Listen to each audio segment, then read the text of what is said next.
자, 제2기 노동당 영상활동가 심화과정을 시작하겠습니다. 예, 시간에 맞춰서 와주신 모두들 환영하고,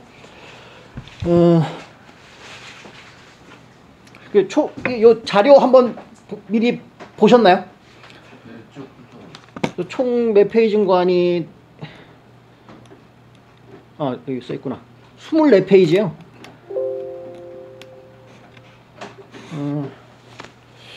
지난 1기 때 해봤더니 이게 조금 시간이 좀 모자랐었는데, 하여튼 그때보다 조금 더 속도를 내가지고 좀 해볼게요. 우선 영상 카메라의 종류에 대해서 이거는 제가 분류한 거예요. 예, 그냥 6가지로 분류를 해봤어요. 하나 둘 셋, 하나 둘 셋. 자, 맨 앞에 있는 캠코더, 비디오 카메라라고 생각하면 흔히 떠오르는 그거죠. 런닝맨 찍을 때 VJ들이 이렇게 손으로 들고 뛰어다니면서 찍는 거, 비디오 카메라고요. 예, 일단 그런 게 있고, DSLR이라는 게 있고, 미러리스라는 게 있고, 이건 생긴 게 딱 사진기죠. 예, DSLR이 이제 그 옛날 사진기, 미러리스는 최근 몇 년간 급부상한 요즘 사진기. 사진기 만드는 회사 니콘, 캐논, 소니 뭐 이렇잖아요. 요즘 이런 회사에서 DSLR은 이제 안 만들어요. 완전히 안 만들어. 요새 완전히 미러리스 시대가 됐어요 이제. 자, 그리고 액션캠, 고프로 같은 거요. 크기가 한 요만하거든요. 요런 거는 여기 가슴팍에 달거나, 혹은 뭐 이렇게 뭐 패러글라이딩 할 때 여기 대가리, 저 헬멧 위에다가 붙여갖고 뭐 스키 타거나 할 때, 그럴 때 쓰는 액션캠. 네, 바디캠이라고도 하고. 그 옆에 360도 카메라라는 건 렌즈가 앞뒤로 달려 있어요. 여기 전체를 다 찍어요. 이거는 화면이 이렇게 있잖아요. 그럼 여기서 마우스로 드래그 하면은 화면이 돌아가요. 뒤로 돌리면 뒷모습이 나와. VR 생각하시면 돼요. VR. 그리고 왼 오른쪽에 시네마 카메라, 이거는 엄청 좋은 카메라.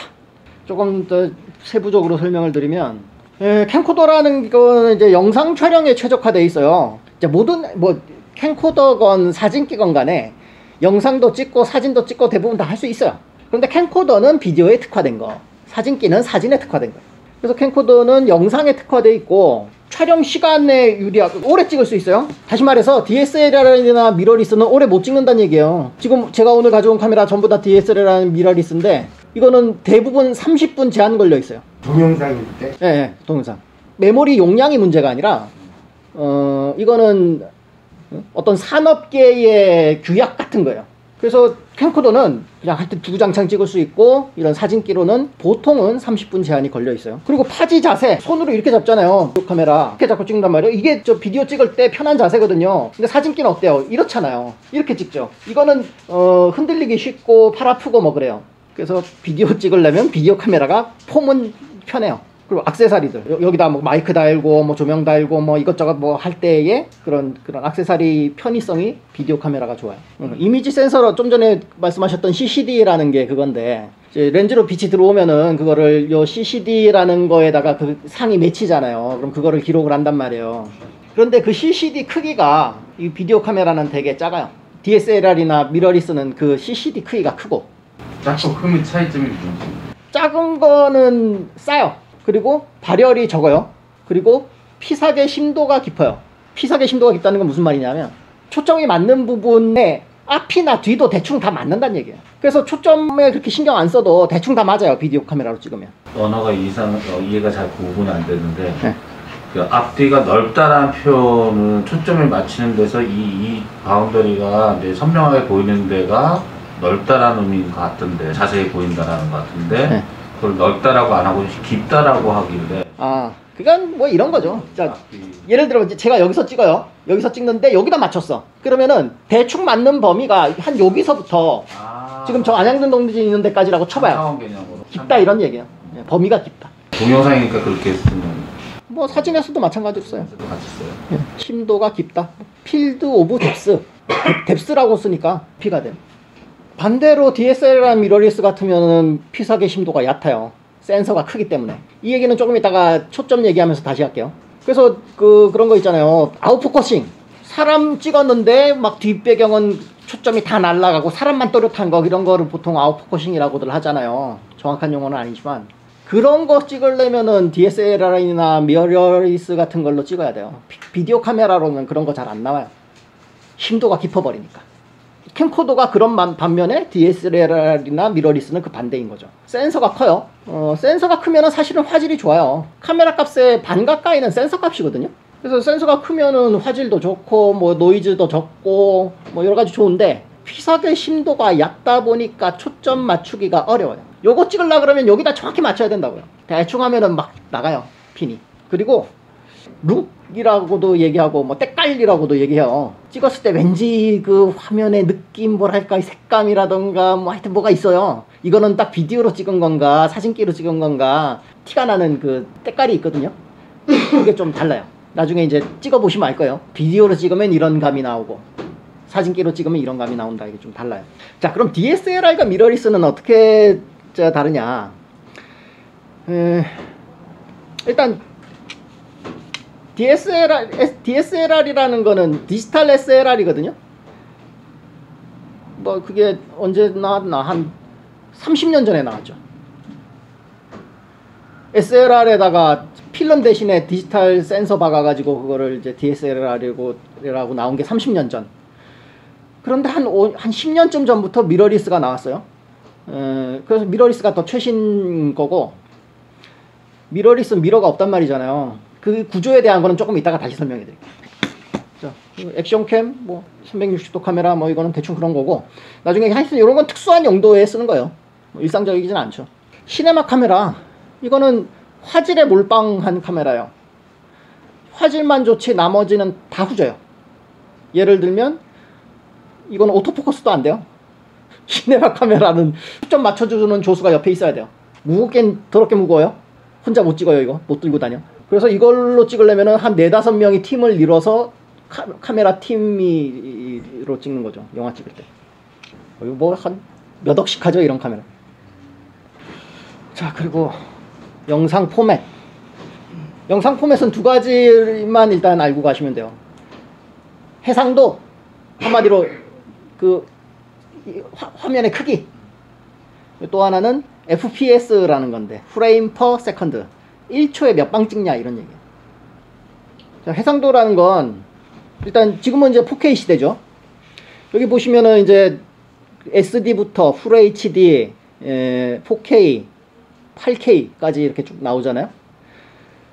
대충 그 면적이 4배 정도씩 차이라고 보시면 돼요. 하나의 이미지는 몇 개의 점들의 집합이잖아요. 그 점들이 몇 개 있냐. 4K라면은 가로가 한 4,000개 있다, 그런 얘기예요. 정확히는 3,840개, 세로는 2,160개가 있네요.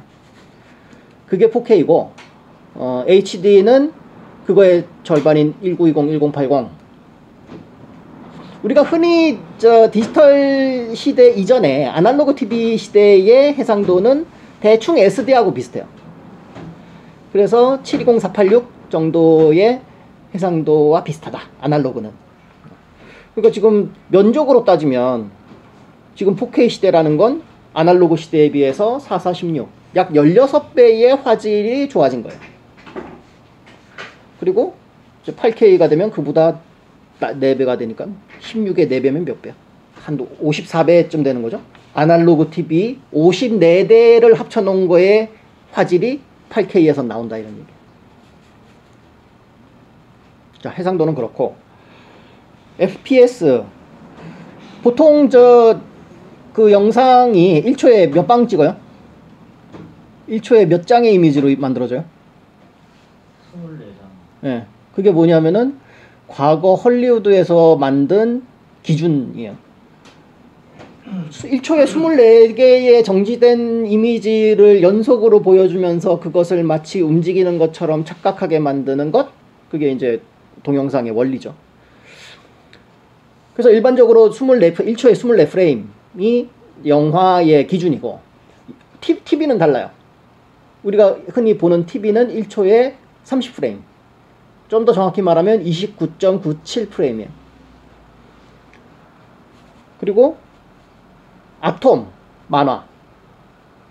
그거 24방이 한 1초에 24방이 아니고 그건 15장으로 만들었어요. 왜 그렇게 했을까요? 많이 그려야 돼. 예. 싸게 만들라고. 그래서 그 아톰 시대의 만화들을 보면은 움직임이 좀 툭툭 끊어지는 느낌이 나요. 그 이상 빠른 거, 예를 들면 60프레임이나 120프레임 뭐 이런 것들도 있어요. 60프레임은 유튜브에서도 1초에 60프레임짜리들 가끔 있는데 그런 것들은 움직임이 특히 빠른 움직임에서 뭐 스포츠나 뭐 이런 것들에서 움직임이 좀 더 부드럽게 자연스러워요. 혹은 게임 유튜브 같은 데서 그거 많이 써요. 총 쏘는 게임 같은 거 있잖아요. 막 이렇게 앞에 누가 나타나는데 막 숨고 막 빠르게 조준해 쏴야 돼. 이런데 1초에 30프레임으로 가면 맞아 죽기 쉬워요. 정말 1초에 60프레임이 타닥 정확하게 보여져야 그걸 정확하게 조준하고 쏘고 피하고. 그래서 게임에 60프레임을 많이 쓰고 120프레임 이상 간다는 거는 이건 주로 슬로우 모션에 써요. 이런 거죠. 1초에 120프레임으로 찍어버려요. 찍어놓고 나중에 그거를 정상인 30프레임으로 플레이를 하면 어떻게 될까요?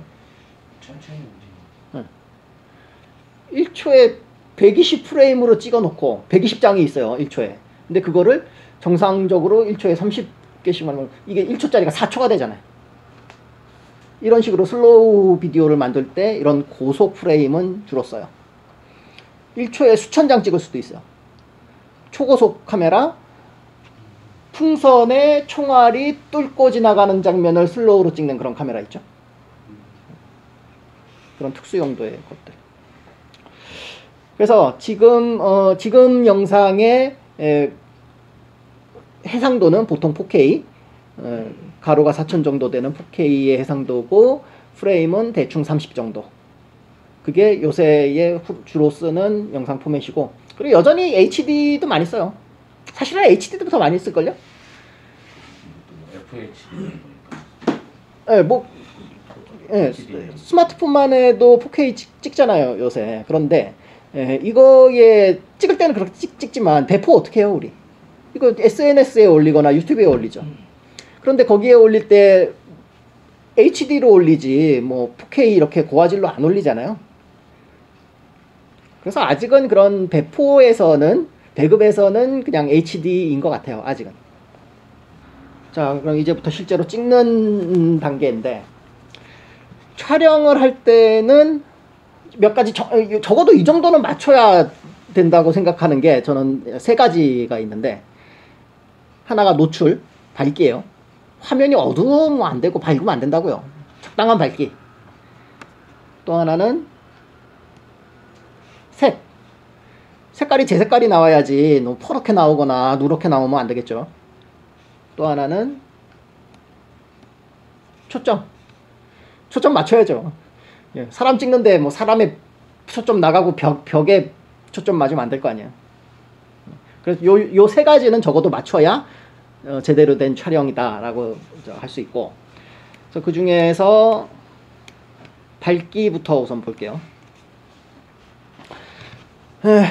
카메라에서 밝기를 맞추는 요소는 3가지가 있어요. 셔터 스피드, 조리개, ISO. 요 3가지를 조합해서 밝기를 만들어요. 이 얘기부터 먼저 할게요. 제가 말씀드린 노출, 색깔, 초점, 이거 우리 평소에 맞추고 찍어요? 안 맞추고 찍어요? 자동으로 돼. 자동이에요, 자동. 핸드폰 뭐 당연히 그냥 다 자동으로 찍지, 누가 이거 안 맞추고 찍죠? 다 자동으로 돼요.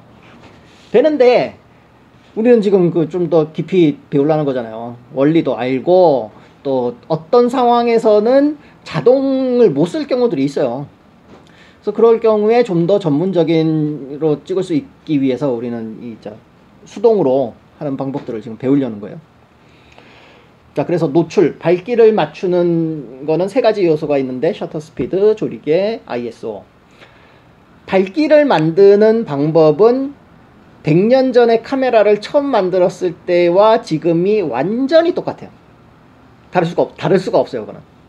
이 원리가 뭐냐면은, 이미지를 만드는데 얼마나 많은 빛을 주어서 만드냐, 그리고 얼마나 오랫동안 빛을 주냐, 그리고 그 이미지를 담아내는 그 부분, 옛날은 필름, 요새는 그 CCD죠. 요 부분에 그 감도가 얼마나 좋냐, 얼마나 빛에 잘 반응하냐, 요 세 가지 가지고 만드는데, 옛날에 처음 그 카메라 만들었을 때는 요 사진을 제가 좀 준비를 했으면 좋았는데, 유명한 사진이 있어요. 영국의 런던, 하여튼 그 번화가를 찍은 풍경 사진인데, 낮이에요. 거리에 사람이 아무도 없어요. 건물들이 있고 길이 있고 사람이 아무도 없어요. 이 사진이 왜 이렇게 사람이 없을까? 사실 딱 한 사람 있어요. 사람이. 또 두 사람이 있어요. 두 사람이 있는데, 그 두 사람이 뭐 하고 있냐면은, 한 사람은 구두 닦기예요. 그리고 한 사람은 그 사람에게 구두 닦으라고 맡긴 사람이에요. 그 두 사람만 그 사진에 나와 있고 아무도 없어요.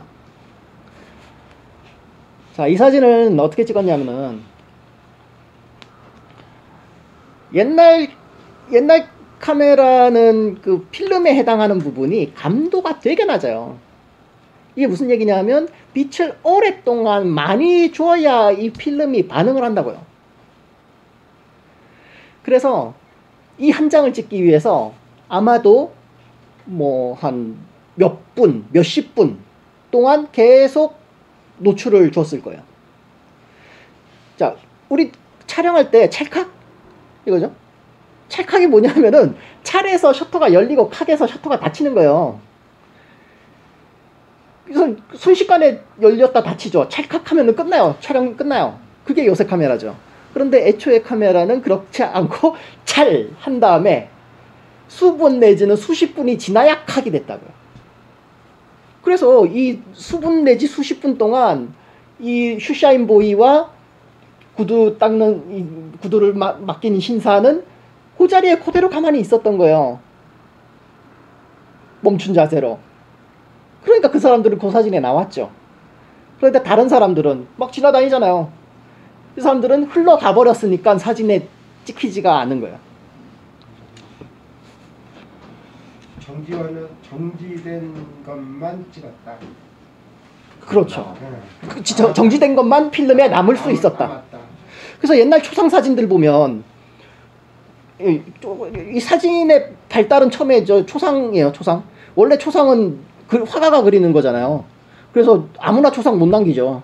귀족들이나 돈 많은 사람들만 초상을 남길 수 있었는데, 이 사진이 보급이 되면서 좀 돈이 좀 적은 사람들도 자기의 초상을 남길 수 있게 됐어요. 그런데 어떻게 하냐?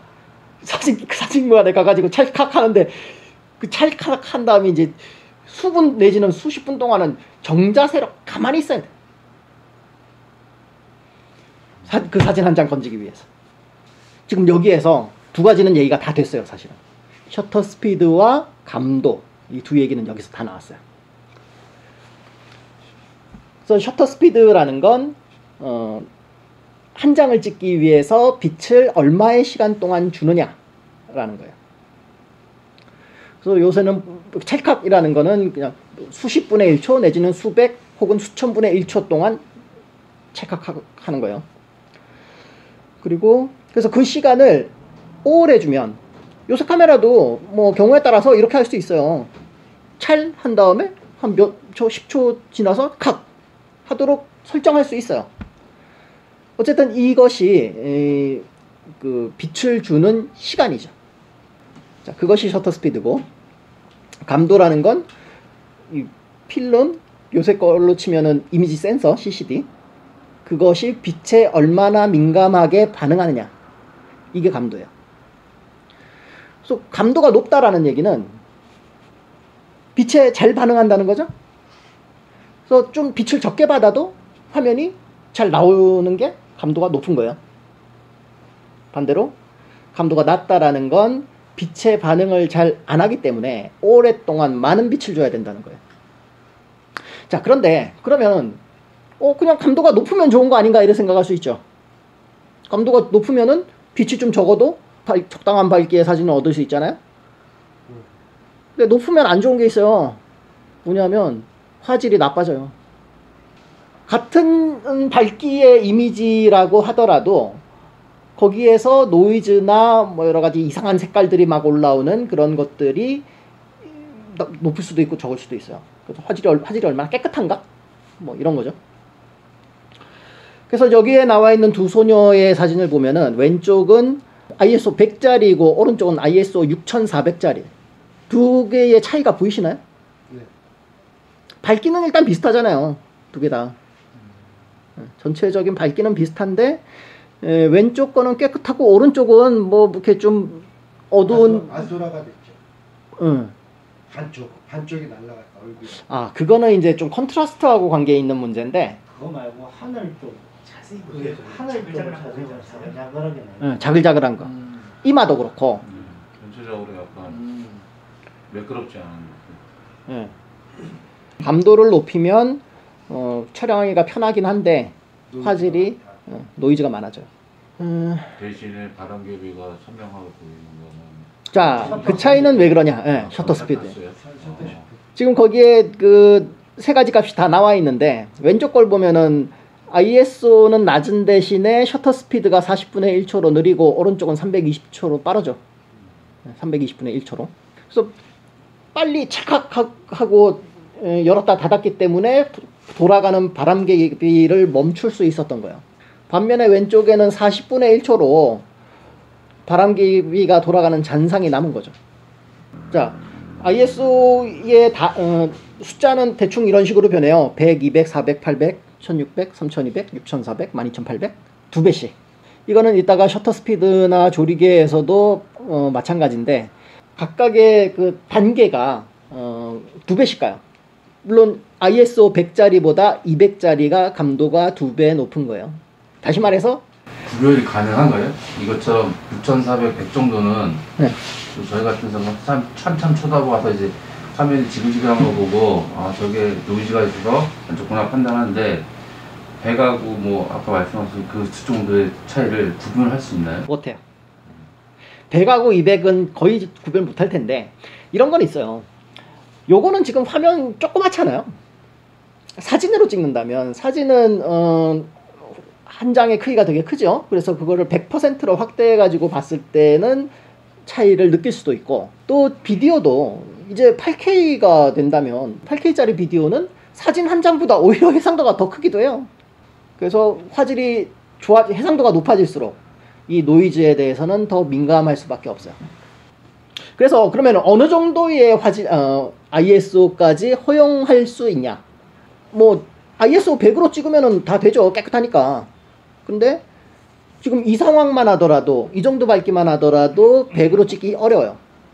셔터 스피드를 늦추거나 조리개를 열거나 해가지고 뭐 광량을 확보한다 하더라도 여기는 100으로는 어려워요. 한 400 정도는 돼야 될 것 같고. 그러면 위보다 더 어두운 곳에서도 이제 ISO를 높여야 될 거 아니에요? 얼마까지 높이냐? 절대로 이상은 넘어가서는 안 되는 한계가 어느 정도냐? 뭐 절대로까지는 아니겠지만 대충 4000. 저는 그 정도 봐요. 4000 이상은 안 놓는 게 노이즈를 그나마 봐줄 수 있게 하는 그 한계치 정도인 것 같아요. 뭐 이거는 카메라마다 달라요. 비싸고 좋은 카메라는 더 높이 올릴 수도 있고 조금 떨어지는 카메라는 4000까지도 못 올릴 수도 있고. 감도에 대해서 뭐 질문하실 거 있으세요? 그러면 저 왼쪽에 감도는 이제 좋은 거, 이제 저기 화질은 더 좋은 건데 지금 바람개비라든가 뒤에 이제 미끄럼틀에다가 흐릿하게 나오는 거잖아요. 네. 그럼 이제 바람개비는 셔터만 조정하면 좀 높이면 되는 거네요. 그렇죠. 좀 높이면서 나오게 하면 되고 뒤에 저기 미끄럼이 흐린 거는 심도라고 아까 한 그 부분에서 해야 되는 거죠. 예. 여기는 아닌 거죠 지금. 예. 그래서 그거는 조리개하고 관련된 거예요. 뭐 말 나온 김에 잠깐 보죠. 왼쪽은 조리개 2.8이에요. 오른쪽은 8이고. 이 렌즈 앞에 이렇게 조여졌다 풀어졌다 하는 부분이 있단 말이에요. 요게 조리개예요. 2.8은 이걸 많이 연 거야. 그리고 오른쪽처럼 F8이라는 건 이걸 많이 조였다는 거예요. 이걸 조이면은 뒤쪽에 미끄럼까지 그 초점이 맞는 거죠. 일부러 저렇게 찍은 경우도 있죠. 아, 뭐 그 의도예요, 그건. 그래서 왼쪽처럼 찍고 싶다. 오른쪽 찍처럼 찍고 싶다. 의도가 있을 때 그걸 어떻게 구현할 수 있는가. 그래서 지금 셔터하고 조리개까지 설명을 드린 다음에 직접 만져보실 시간을 드릴 거예요. 셔터 스피드, 뭐 아까 대충 다 설명드리긴 했는데 한 장의 이미지를 얻기 위해서 센서에 빛을 비추는 시간 대충 이 정도가 있어요. 30분의 1초, 60분의 1초, 120, 240 뭐 이런 식으로 이제 이것도 거의 한 2배씩으로 단계가 바뀌어요. 이거 왜 이렇게 2배씩으로 갈까요? 뭐 셔터는 뭐 3분의 1씩 가고 뭐 감도는 2배씩 가고 뭐 그래도 되잖아요. 되는데 왜 이렇게 2배씩 갈까요?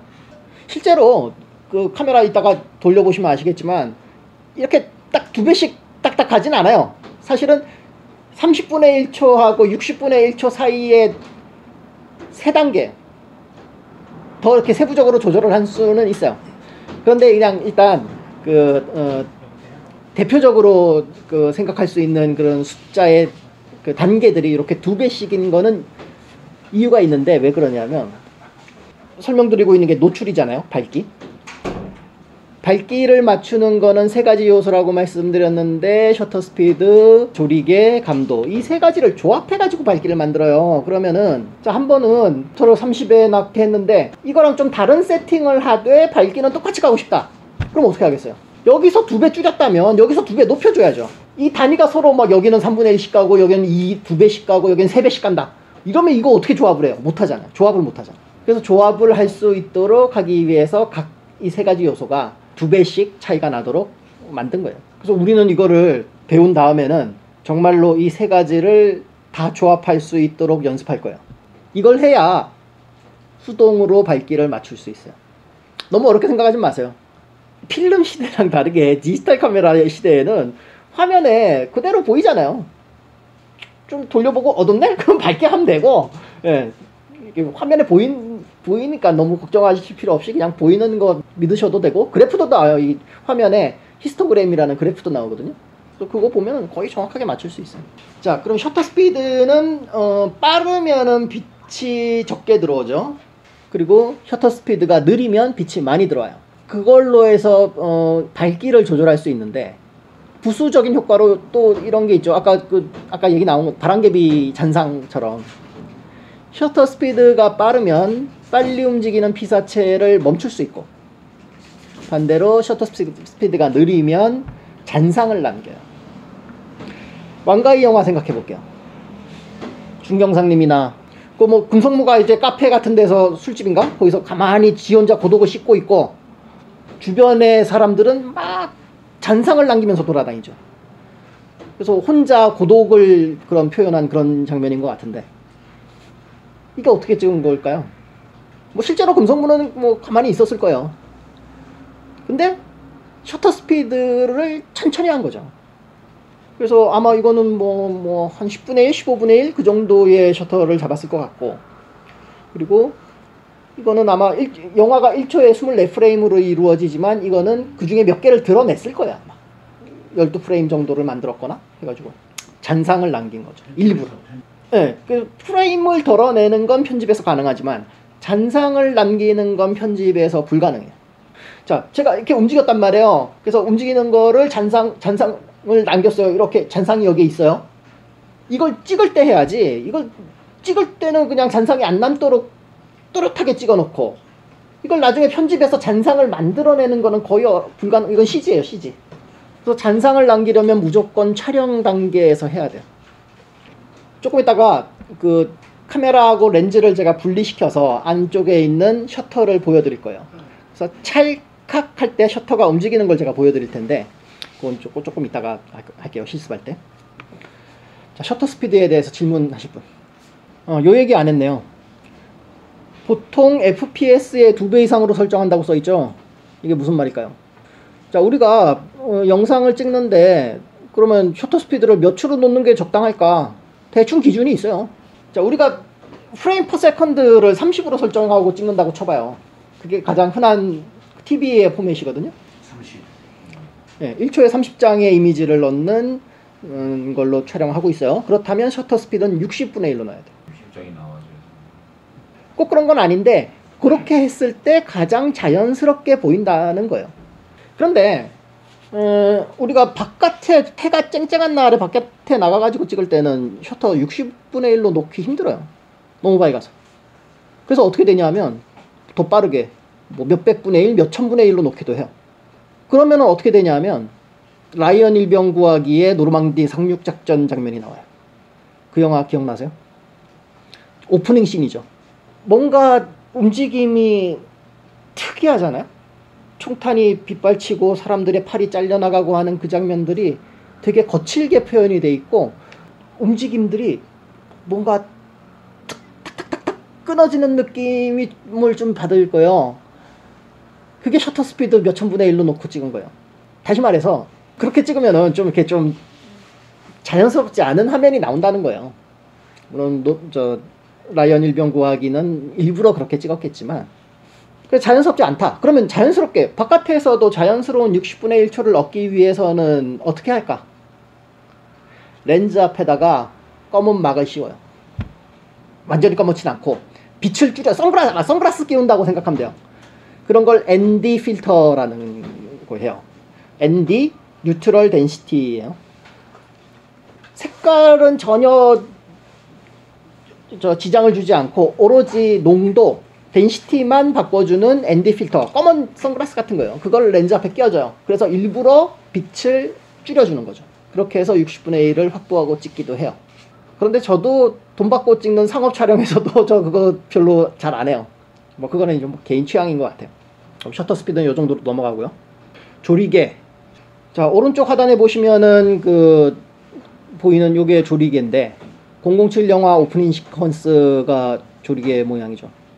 조리개가 이렇게 닫히고 열리고 하면서 007이 실루엣으로 등장해서 총을 쏘고 뭐 이러는 그 오프닝, 007 오프닝. 조리개를 열기도 하고 조여주기도 하면서 빛이 들어오는 양을 조절해 주는 거예요. 당연히 열렸을 때 빛이 많이 들어오겠죠.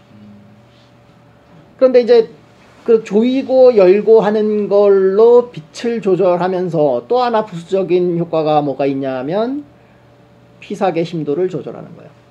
사진으로 다시 가볼게요. 그리고 오른쪽은 F8로 조리개를 조인 거고 왼쪽은 F2.8로 조리개를 연 거예요. 조리개를 열었을 때 미끄럼틀이 더 흐릿하죠. 조리개를 통해서 심도, 그러니까 초점이 맞는 범위를 조절할 수 있어요. 자, 그러면 그 숫자도 외우셔야 돼요. 이건 또 희한하게 2배가 아니에요. 보세요. 1.4, 2, 2.8, 4, 5.6, 8, 11, 16 이런 식으로 바뀌어요. 그래서 사실은 이건 1.414 루트 2배예요. 넓이가 2배 차이죠. 넓이가 2배 차이가 된다는 건 그 길이는 루트 2배의 차이가 된다는 거죠. 그래서 이 숫자는 좀 외우셔야 돼요. 1.4, 2, 2.8, 4, 5.6 이건 외우셔야 돼요. 카메라 없어요? 카메라에 그게 없냐고요? 네. 있죠. 당연히 있죠. 근데 아까처럼 뭐 100, 200, 400 이거는 외우기 쉽잖아요. 근데 이 조리개는 루트 2배로 가는 바람에 조금 숫자가 생소한데 몇 번 하시다 보면 금방 외워요.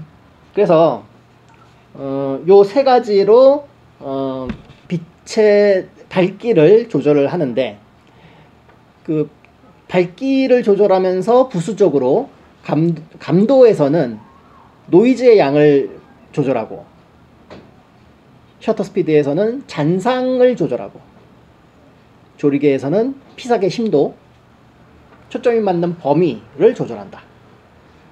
요거까지 알고 계시면 돼요. 그래서 우리가 이제 실습을 하기 전에 요거를 볼 텐데, 자, 요게 시뮬레이터예요. 카메라 심.com이라는 사이트에 들어가시면 이 시뮬레이터를 해보실 수 있어요. 셔터 스피드, 뭐 조리개, 감도, 뭐 화이트 밸런스 등등을 조절해 가지고 시뮬레이션 해볼 수 있는 사이트인데, 자, 여기부터 한번 보면은 라이팅이라는 게 있네요. 뭐 이게 써니라고 되어 있고, 이리 가면은 뭐 이렇게 어두워지네. 아, 흐린 날, 뭐 밝은 날 그런 건가 봐요. 디스턴스는 지금 1.8m로 되어 있는데, 아, 이거는 거리네.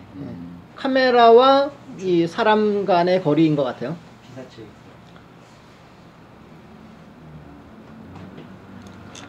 그리고 포컬 랭스 이건 35mm라고 되어 있네요. 요거는 자 아까랑 같아요, 달라요? 피사체의 크기 같은 거. 이건 쉽게 말하면 확대 축소인 거예요. 아까 디스턴스를 그대로. 보면은 저 뒤쪽 배경하고 캡 카메라 저 피사체 거리를 잘 보세요. 자 다시 디스턴스 움직여 볼게요. 사람만 왔다 갔다. 사람만이라기보다도 좀 거리 이게 깊이가 다르죠. 음. 사람이 좀 더 빨리 다가오고 뒤로 약간 천천히 다가오고 깊이가 보이는 거죠. 자 이번엔 포컬 랭스 이건 줌이에요. 줌을 움직여 볼게요. 전체로 커졌다 쭉. 자 일단 요 정도 느낌이 다르다는 것만 아세요. 이건 나중에 좀 이따가 저 자세하게 설명해 드릴게요. 디스턴스라고 하는 건 쉽게 말하면 내가 카메라 들고 발로 앞으로 뛰었다 앞으로 갔다가 뒤로 갔다라고 생각하시면 되고요. 저거 근데 배경은 같이 안 움직이는데. 줌 렌즈를 돌렸다 줄였다라고 생각하시면 돼요. 대충. 예, 그 말씀하신 거 조금 이따가 설명 자세하게 드릴게요. 자 여기 모드라고 되어 있는 거 PATM 중에 M으로 놓으세요. 우리 지금 카메라도 전부 다 M으로 놨잖아요. 나머지 PAT 이런 것들은 뭐냐면은 반자동 모드예요. 그냥 뭐 어떻게 놓든 그냥 대충 다 지가 알아서 찍어주는 그런 모드들인데 일단 매뉴얼로 다 놓고요. ISO가 감도예요. 지금은 100이네요. 높여볼까요? 일단 지금 화면에 보이는 걸로는 차이가 안 보이죠. 그런데 이거를 여기를 눌러서 찍어보면 결과를 볼 수 있어요. 자, 이 밑에 어퍼추어라는 건 조리개예요. 지금 조리개가 13으로 되어 있네요. 열어보면 2.8까지 열리고 조여보면 22까지 조일 수 있냐. 밑에 셔터 스피드 지금은 80분의 1로 되어 있어요. 느리게는 1초까지 느리게 갈 수 있고 빠르게는 4000분의 1초까지 되네요. 그래서 요 밑에 트라이포드도 있네. 소리구나. 삼각대를 놓고 찍냐 그냥 손으로 들고 찍냐 그 차이에요. 자 뭔지 모르겠지만 이대로 한번 찍어 볼게요. 어떻게 나오나 볼까요? 자, 이렇게 나왔어요. 어떤가요? 네, 뭐 그럭저럭 대충 볼만해요. 근데 요 밑에 요 표정 보이세요? 조금 마음에 안 드네. 자 좀 더 그냥 완전히 마음에 안 들게 한번 찍어보죠. 이건 완전히 마음에 안 들죠. 화났네. 밝잖아요. 왜 밝으냐면 아까보다 ISO 감도를 엄청 높였어요. 일단은 적정 밝기로 한번 찍어 볼게요.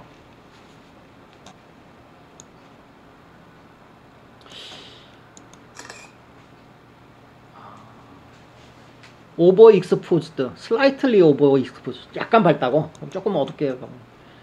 11에서 조금 쪼이면은 셔터 스피드를 160?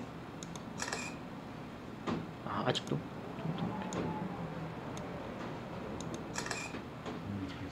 됐네. 유브가 디스 다운. 하여튼 요 정도가 컴퓨터가 보기에 적당한 밝기라는 거예요. 자 그러면 이때 세팅을 다시 볼게요. ISO 200, 어퍼처 조리개가 11, 셔터 스피드가 200분의 1초예요. 자 그러면 여기에서 각각의 세팅을 바꾸면서도 노출, 밝기는 똑같이 나오도록 세팅을 해볼게요. 자 어떻게 할 거냐면 어퍼추어가 지금 11로 되어 있는데 이거를 바꾸고 싶어요. 어떻게? 저는 이건 지금 쪼인 거거든요. 전 열어보고 싶어요. 그래서 얼마나 열 거냐 하면 2.8까지 열 거예요. 이대로 찍으면 어떻게 나올까요? 열었으니까 빛이 많이 들어왔잖아요. 그래서 조리개를 연 만큼 다른 데서 보상을 해줘야죠. 빠르게 가요. 얼마나 빠르게 갈지는 그 단계를 세봐야 돼요. 여기서 지금 아까 11이었잖아요. 11에서 2.8로 갈 때 몇 단계 갔나 볼게요. 자, 11에서 8 요게 한 단계예요. 그 다음에 그 단계로 5.6 4. 4, 2.8. 2.8. 4단계 조인 거예요. 연 거예요. 진짜. 4단계. ISO나 셔터를 어떻게 조절해 볼게요. 3200까지 가야 돼요. 일단 1600으로 한번 놔볼게요. 밝잖아요. 3200으로 가면, 여기 3200이 없다. ISO로 한번 낮춰보죠. 아까 200에서 100으로 낮췄죠? 그럼 아까와 밝기는 같은 밝기가 나온 거예요. 그런데 아까랑 뭐가 다를까요? 바람개비가 더 바람개비가 선명하게. 네. 왜? 엄청. 왜 선명해졌어? 빨갛게. 네. 셔터 아까 셔터가 몇이었죠? 200에서 200분의 1에서 1600. 네, 1600분의 1초로 갔잖아요. 그러니까 바람개비가 멈췄죠. 또 하나 달라진 거 있어요. 조리개를 열었잖아요. 아까 8이었던 거를 4단계 열었죠. 흐려졌어요. 지금 이 미끄럼틀이 흐려진 정도를 기억하시고 조금 있다가 다시 한번 쪼여서 선명하게 한번 보여드릴게요. 지금은 이 정도 흐려졌어요. 조리개를 쪼여 볼게요. 아까 11이었는데 더 쪼여 볼게. 16, 22까지 쪼여 봤어요. 그리고 그만큼 갔으니까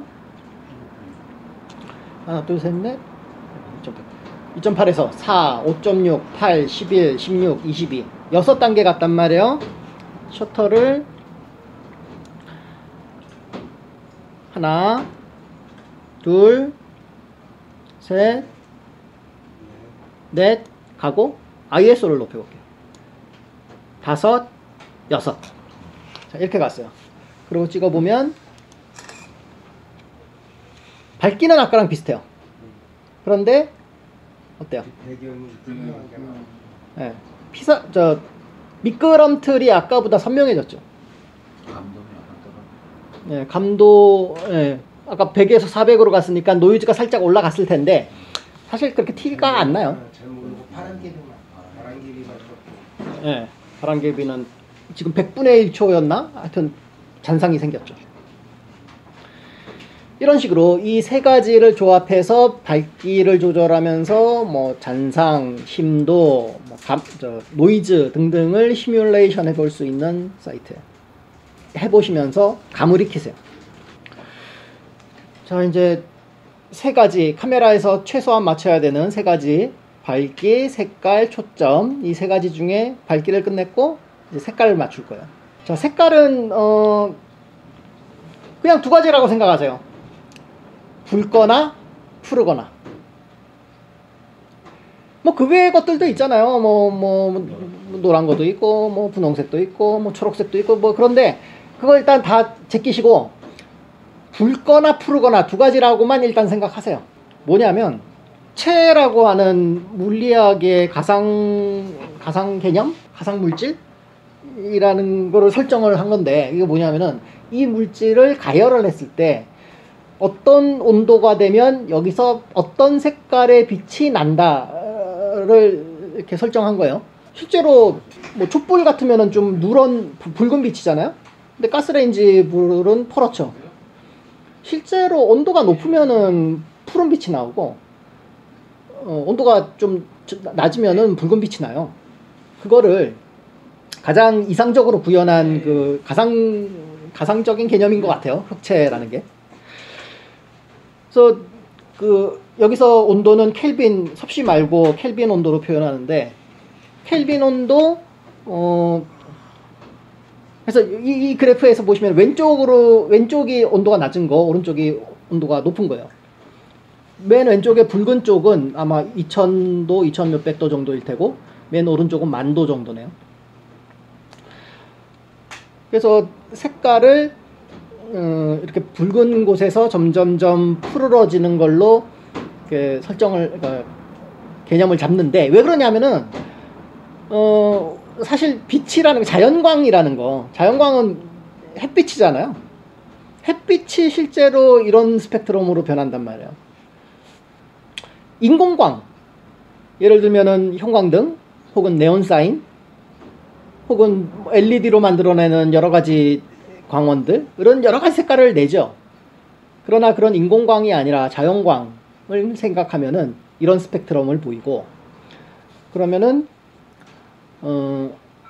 누런 빛에서는 누런 카메라에서 또 그걸 누런 쪽에 적당하게 세팅을 해야 제 색깔이 나오고, 푸른 빛에서는 또 그에 맞도록 세팅을 해야 제 색깔이 나온다는 거예요. 그래서 되게 여기에 나와 있는 몇 가지 예를 한번 볼게요. 맨 왼쪽에 노란 가로등이라고 돼 있죠.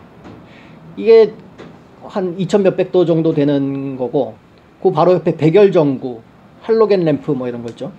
이런 것들이 이제 노란 빛을 내는 광원들이고, 가운데 한 5500, 6000 정도의 뭐가 있냐면 표준 태양광선이라고 있네요. 태양빛의 색깔이 색온도가 하여튼 5500 정도라는 거예요. 그 오른쪽으로 가면 맑은 가을 하늘 푸른 빛이잖아요. 그 정도에서 이 정도 한 몇천, 8000, 9000 만 정도의 그 빛이 나온다는 건데, 그래서 우리가 카메라에서 세팅을 할 때는 색깔을 맞추는 여러 가지 방법이 있지만, 일단 오토로 놓으면은 뭐 그냥 대충 다 맞고요. 그 외에 뭐가 있냐 하면 뭐 밝은 뭐 태양광, 뭐 그늘, 구름 낀 날, 뭐 백열등, 형광등 뭐 이런 식으로 카메라에서 세팅이 있어요. 그거대로 맞추면 대충 맞아요. 형광등, 우리가 찍는 이곳이 형광등이 켜져 있는 방이다 하면은 카메라에서 그냥 형광등으로 맞추면 대충 맞아요. 그런데 좀 더 정확하게 맞추고 싶다 그러면 이곳의 색온도를 측정하고, 그게 예를 들어서 뭐 3800도가 나왔다고 쳐요. 그러면 카메라에서 그 색온도를 3800도로 세팅하는 거예요. 이게 정확하게 맞추는 거예요. 그런데 자동으로 놓으면 대충 다 맞는데 왜 이렇게 수동을 배우고 가르칠까요? 뭐 했을까요 이거? 예를 들면 1시간짜리 강연을 찍어요. 뭐 현장의 조명은 예를 들면 뭐 할로겐 조명이라고 칠게요. 그리고 뭐 이렇게 프로젝터를 틀기도 해요, 강연하는데. 그리고 사람들의 빨간 옷을 입은 사람이 지나갈 때도 있고 파란 옷을 입은 사람이 지나갈 때도 있어요. 뭐 그런 상황이에요. 이럴 때 오토로 놓고 찍으면, 색깔을 오토로 놓고 찍으면 뭐 대충 맞아요. 맞는데 1시간 내내 그게 정확하게 유지가 안 돼요. 조금씩 바뀌어요. 그래서 처음에 한 10분 무렵에 찍은 화면과 한 50분 무렵에 찍은 화면이 달라요. 자, 그럴 때 그냥 찍어도 돼요. 사실은 우리가 노동당 유튜브에 있는 강연 영상들도 그렇게 찍은 것들이 사실은 태반이에요. 그런데 좀 아마추어틱하죠. KBS, MBC에서 하는 강연 그렇게 안 찍잖아요. 정확한 색깔과 밝기로 찍죠. 그래서 이렇게 오랜 시간 같은 컨디션을 유지해야 되는 상황, 같은 때에 매뉴얼 수동으로 색깔을 맞춰요. 아까 그 색온도가 한 페이지가 더 있었어요. 이것도 같이 좀 볼게요. 아까 실습하면서 다 설명을 드렸던 부분이기는 한데, 자, 색온도 맞추는 방법은 자동이 있고요. 대개의 경우는 이 자동 쓰면 돼요. 그런데 경우에 따라 잘 못 맞추기도 해요, 카메라가. 그리고 미리 설정된 세팅들, 태양광, 그늘, 백열등, 형광등 이렇게 미리 세팅되어 있는 거 보셨잖아요. 그렇게 맞추는 방법. 또 하나 커스텀, 제가 회색 그거 보여드렸던 그런 그레이 카드라고 하는데 거기다가 맞추는 방법. 정확하게는 이게 제일 정확해요. 그리고 네 번째 켈빈, 몇 도 몇 도로 맞추는 방법. 근데 켈빈은 제가 아까 말씀드리기는 여기 대충 5000도일 것 같아, 그럼 5000으로 맞춘다 뭐 이랬잖아요. 근데 이것도 더 정확히 하는 방법이 있어요. 색온도계라는 게 있거든요. 까만 뭐가 있어요. 거기 하얀 수광부가 달려 있고 뭐 버튼 누르면 액정이 나오는 이런 기계가 있어요. 색온도계라는 건데 그걸로 여기를 측정하는 거예요. 그러면 여기에 색온도가 뭐 5600도다 라고 딱 나와요. 그러면 5600도로 설정하는 거예요. 그런데 그런 기능들이 지금 카메라에 자동의 형태로 대부분 내장이 돼 있는 거거든요. 그래서 그냥 대충 카메라에 맡기기도 하는 거죠. 자, 세곤도는 이렇게 넘어가고요. 초점. 초점도 우리 어떻게 찍어요? 보통 자동으로 찍죠. 네. 특히 우리는 대부분 동영상을 스마트폰으로 찍었잖아요. 스마트폰은 센서가 작기 때문에 피사계 심도가 깊고, 그래서 초점이 대충 안 맞아도 맞은 것처럼 보여요. 그래서 대충 오토로 놓고 찍어도 대부분 다 맞아요, 초점이. 그런데 DSLR이나 미러리스 같은 카메라는 이미지 센서가 크기 때문에 초점이 맞는 범위가 좁고, 그래서 정확히 맞춰줘야 돼요. 자, 1번 피사계 심도. 카메라가 여기 있다면 여기에서 초점이 맞는 지점은 몇 군데 있을까요? 딱 한 군데요. 딱 한 군데. 전 우주에 딱 한 군데밖에 없어요. 자, 제가 여기서 정규동지를 찍는다. 초점이 맞는 부분은 딱 한 군데죠. 여기는 맞을까요? 안 맞아요. 네, 좀 밑에 안 맞아요. 정확히 맞는 부분은 오로지 한 군데죠. 그런데 어떤가요? 사진을 찍었을 때 거기는 조금 앞뒤 또 대충 맞아 보이잖아요. 그래서 대충 맞아 보이는 범위, 그 범위를 피사계 심도라고 해요.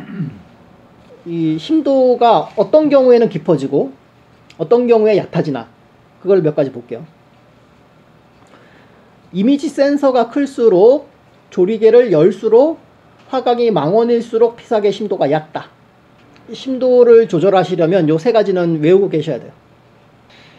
자, 이미지 센서에 대한 얘기는 아까 충분히 설명을 드렸고, 조리개도 아까 시뮬레이션으로 해보았잖아요. 조리개를 열수록 뒤에 미끄럼틀이 확 더 뭉개졌죠. 네. 그래서 조리개를 열수록 심도가 얕아진다. 그리고 화각이 망원일수록 피사계 심도가 얕다. 스마트폰 카메라는 대개 광각으로 찍어요. 요새는 20배 줌 이런 것도 있지만, 아무튼 기본적으로 광각이에요. 그래서 광각으로 찍어 놓으면, 그러니까 넓게 찍는다고요. 넓게 찍어 놓으면 그냥 앞이나 뒤나 그냥 대충 다 맞아요. 광각으로 해놓고 초점 날리기는 되게 어려워요. 정말 오히려 그건 어려워요. 반대로 망원으로 여기서 안양근 동지를 이렇게 얼굴만 나오도록 타이트하게 망원으로 당겼다. 그러면은 저 배경은 확 날아가요. 피사계 심도를 조절하는 방법은 이렇게 세 가지가 있다는 거. 그리고 3번, 일반적으로 캠코더는 센서가 작아서 피사계 심도가 깊다. 그래서 오토포커스로 해도 웬만하면 초점이 나가지 않는다. 그러나 DSLR이나 미러리스는 센서가 커서 걸핏하면 초점이 나간다. 아까 다 말씀드렸던 거죠.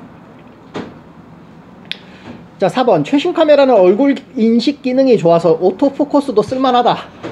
그래요. 그래서 사실은 요새 오토로 놓으면 대부분 다 돼요. 근데 이거는 최신 카메라에 한해서 그래요. 최신이라 하면 적어도 한 2-3년 내의 카메라들. 얼굴 인식 기능, 이제 화면에서 사람 얼굴을 이 카메라가 인식을 한다고요. 심지어 눈도 인식해요. 심지어 동물 얼굴도 인식해요. 날아가는 새의 얼굴도 인식해요, 카메라가. 그래서 그냥 그렇게 맞춰놓고 찍으면은 대충 맞아요. 그런데 그렇더라도 예를 들면, 자, 여기서 저를 찍고 있는데 이 앞에 뭐가 차가 안에 지나갔어. 그럼 차가 지나가는 순간 이 포커스가 어떻게 될까요? 바뀔 수 있죠. 그래서 차가 지나가고 나서 다시 제가 나왔는데 얼굴에 포커스가 나가 있을 수 있죠. 그래서 인터뷰 촬영이나 강연 촬영이나 이렇게 포커스를 컨트롤 할 수 있는 상황이라면 수동으로 맞추는 게 안정적이에요. 그게 5번 얘기네요. 수동 초점을 써야 하는 경우, 여러 명 중에 내가 원하는 사람의 초점을 맞추고 싶을 때, 자, 한 3명, 4명이 있어요. 그런데 그들이 카메라로부터 이렇게 평행하게 일렬로 서 있는 게 아니라 앞뒤로 서 있다고 쳐봐요.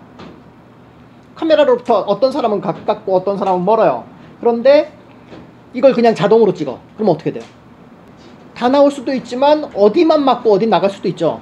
그러면 그 맞는 사람이 내가 원하는 사람이냐? 아닐 수 있잖아요. 저는 예를 들어 세 번째 사람에게 맞추고 싶어요. 그런데 카메라가 알아서 첫 번째 사람에게 맞춰버릴 수 있잖아요. 이런 경우에 수동으로 초점을 해야 되고, 또 인터뷰나 행사, 강연 등 긴 시간 동안 초점을 정확하게 유지해야 될 경우 수동으로 초점을 맞춰요. 자, 그래서 수동으로 초점을 맞출 때 어떻게 하냐? 자, 세 가지 방법이 있어요. 보조 모니터를 쓰는 방법, 포커스 피킹 기능을 쓰는 방법, 화면 확대하는 방법. 이렇게 세 가지가 있는데 이거는 실습을 통해서 보여드릴게요.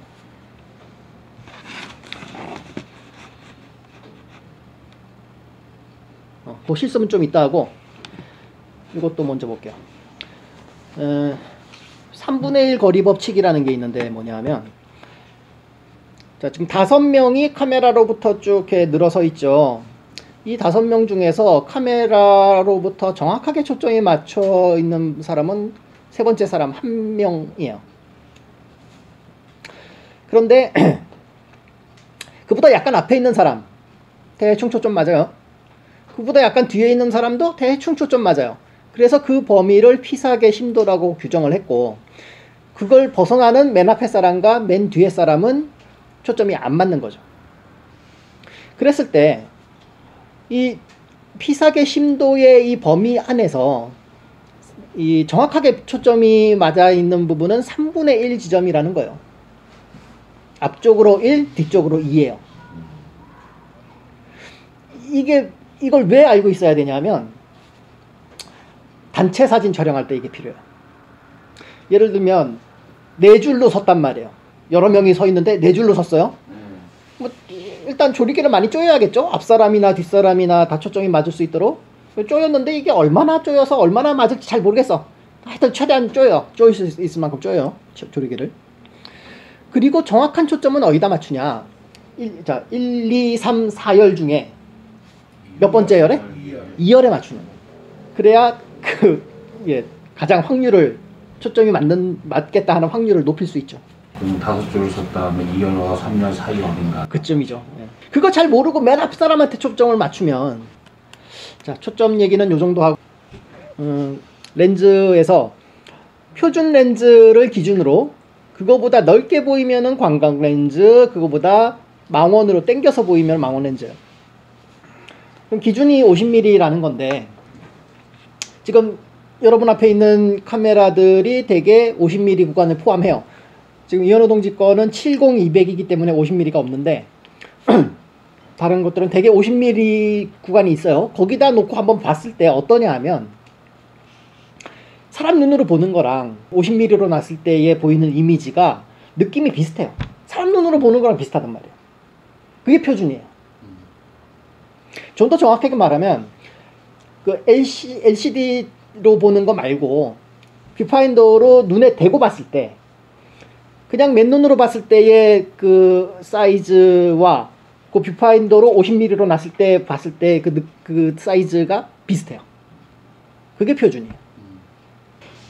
그래서 광각은 몇부터 몇까지냐 이런 기준이 정확하게는 없어요. 그래서 뭐 24mm면 대충 광각이라고 치고, 뭐 근데 뭐 35mm를 광각으로 칠 거냐 말 거냐 이거는 뭐 시기한데, 50mm 기준으로 넓으면 광각, 또 좁으면 망원, 이렇게 대충 구분하면 되고요. 그러면 광각 표준 망원으로 찍었을 때의 화면의 느낌이 어떻게 다르냐, 이게 중요한 거잖아요. 그래서 광각으로 찍을 건지 망원으로 찍을 건지를 그 느낌을 보고 판단해야죠. 그 느낌이 여기에 보시는 이 세 가지 사진처럼 달라진다는 거예요. 자, 이 세 가지 사진은 사람만 놓고 보면 대충 비슷한 사진이에요. 근데 뭐가 달라요? 예. 그래서 맨 왼쪽은 광각 렌즈로 찍은 거, 맨 오른쪽은 망원 렌즈로 찍은 거예요. 근데 무슨 렌즈로 찍었건 간에 사람은 비슷해 보이는데 배경이 다르다. 어떤 상황인 걸까요? 사람을 중심으로 찍을 때는 망원으로 찍는 게 그 포커스에 맞춘 것 같고, 그런 느낌. 멀리 배경까지 찍고 싶으면 광각으로 찍고. 예, 그러니까 비슷해요. 예, 자, 배경도 잘 나오고. 그런데 요거를 생각해 보세요. 지금도 주밍을 해보시니 아시겠지만 광각으로 하면은 멀어지죠. 망원으로 하면 당겨지죠. 네. 그런데 이건 어때요? 사람 크기가 똑같아. 같죠. 이건 무슨 얘기냐면 망원으로 찍을 때는 멀리서 찍었다는 얘기예요. 광각으로 찍을 때는 이 사람 바로 앞에서 찍었다는 얘기예요. 아, 왔다 갔다 하면서. 네. 그리고 광각으로 찍고 왔다 갔다 하면서 망원으로 찍고 뭐 이 얘기인 거예요? 네. 그러니까 이 주피사체와 카메라의 거리가 달라졌기 때문에 배경에 나오는 범위가 달라지는 거죠. 피사체가 그대로 있는데도 크기가 변하지 않는데도 불구하고 네. 주변이 모아지고 넓어지고 이런 거는 카메라가 왔다 갔다 했기 때문에 그런 거다. 예. 그래서 중요한 건 이 느낌이에요. 자, 광각일 때 느낌이 어떤지, 망원일 때 느낌이 어떤지를 그냥 느끼시면 돼요. 그리고 자기가 찍을 때 이 중에 어떤 느낌을 내고 싶은가? 그럼 그거에 맞게 렌즈를 선택하면 되는 거예요. 예를 들면 이런 거 있죠. 밀집된 군중을 찍고 싶어요. 광각으로 찍을까요? 망원으로 찍을까요? 망원이. 자, 밀집된 군중이라고 했어요. 밀집. 자, 군중들이 지금 코로나 시국이라 점점 더 벌려져 있긴 하지만 그래도 어쨌든 뭐 한 50cm, 1m씩은 간격을 벌리고 모여 있잖아요. 그런데 그 간격이 압축되어 보이려면 멀리서 망원으로 당겨야 돼요. 그걸 광각으로 찍으면 뭐 더 넓게 보이게 할 수 있을지언정 사람과 사람 사이의 거리가 멀어 보일 거 아니에요. 밀집된 느낌이 안 나죠. 그래서 어떤 느낌을 낼 때 어떤 렌즈를 쓰는가를 이것도 감이에요. 많이 해봐야 돼요. 그래서 그걸 원근감이라고 여기는 써놨어요. 자, 보세요. 여기 이 여자분의 사이즈는 같지만 배경, 자, 저 멀리 있는 나무를 한번 비교를 해볼게요. 광각에서는 저 나무가 되게 작잖아요. 그런데 표준 망원으로 오면서 나무의 크기가 사람 사이즈하고 점점 비슷해지죠. 이게 원근감이죠. 광각일 때는 나무가 되게 멀리 있는 것 같고 망원에는 마치 나무가 사람 바로 뒤에 있는 것 같잖아요. 원근감이에요. 어떻게 저렇게 되죠? 아니, 어떻게 이렇게 되냐면 카메라를 망원으로 찍을 때는 카메라가 멀리 갔기 때문이에요. 망원을 찍을 때는 예. 카메라가 멀어졌기 때문에 사람과 나무 사이의 거리감이 그만큼 줄어든 거죠. 카메라가 멀어졌으니까. 카메라가 확 멀어져서 반대로 광각일 때는 이 여자 바로 앞에서 찍었단 말이에요. 그러면 나무는 저 멀리 있는 게 되는 거죠. 신발도 차이가 좀. 예, 그런 건 이제 왜곡이에요. 광각일 때는 발이 좀 커 보이죠. 예, 이거 약간 밑에서 찍었을 것 같긴 해요. 어쨌든 광각일 때는 화면의 가장자리 부분이 길어지는 왜곡 효과가 있어요. 이렇게 서 있는 독사진을 찍을 때, 스마트폰으로 찍을 때 특히 그런다고 하잖아요. 바닥에서 올려다보고 찍으라고. 그때 사람의 머리는 어디 있어야 될까요? 화면에 어디에? 얼굴은 화면의 가운데 있어야 돼요. 얼굴은 가운데 있고 발이 화면의 가장자리에 있어야 돼요. 그래야 얼굴은 작고 발은 길어 보이죠. 환산하각이라는 거 말씀을 드릴게요. 아까 그 크롭바디와 풀프레임에 대한 말씀 드렸죠. 1.5배만큼 줄인 크롭바디를 만든 이유는 단가가 싸게 먹히기 때문이었고, 그렇게 그 센서가 작아진다고 해서 그 맺히는 상의 렌즈를 통해 맺히는 상의 크기도 따라 변해요? 안 변해요. 그건 그대로예요. 자, 보세요. 기준은 옛날 필름 카메라예요. 필름의 사이즈가 이만하다고 쳐봐요. 그래서 이만한 화면을 만드는데 여기다가 그 이미지 센서를 이렇게 크롭한 센서를 달았어요. 그러면은 원래 이만해야 되는 화면이 요만해지죠. 그러면은 화면으로 봤을 때 마치 줌으로 당긴 듯한 화면이 나오는 거죠. 그래서